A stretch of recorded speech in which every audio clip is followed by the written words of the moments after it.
ગુજરાતના ચોટીલા ગુરુ પૂર્ણિમાના દિવસે ચોટીલા ચામુંડા માતાજીના ડુંગર પર ભક્તજનો દર્શન માટે ઉમટી પડ્યા હતા। પોલીસના ચુસ્ત બંદોબસ્ત વચ્ચે ભક્તજનોએ માતાજીના ચરણોમાં શીશ ઝુકાવ્યા હતા।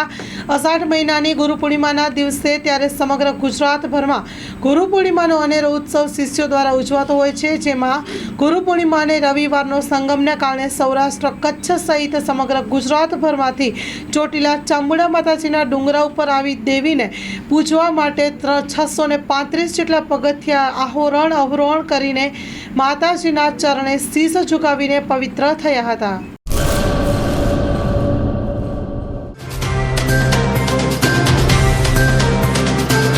તમારા મનની વાત માં ન્યૂઝ લાઈવ ઉપર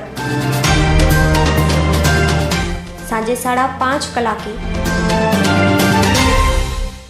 લાઈવ દરમિયાન વાત કરવા 97 252 06125 ઉપર કોલ કરવો।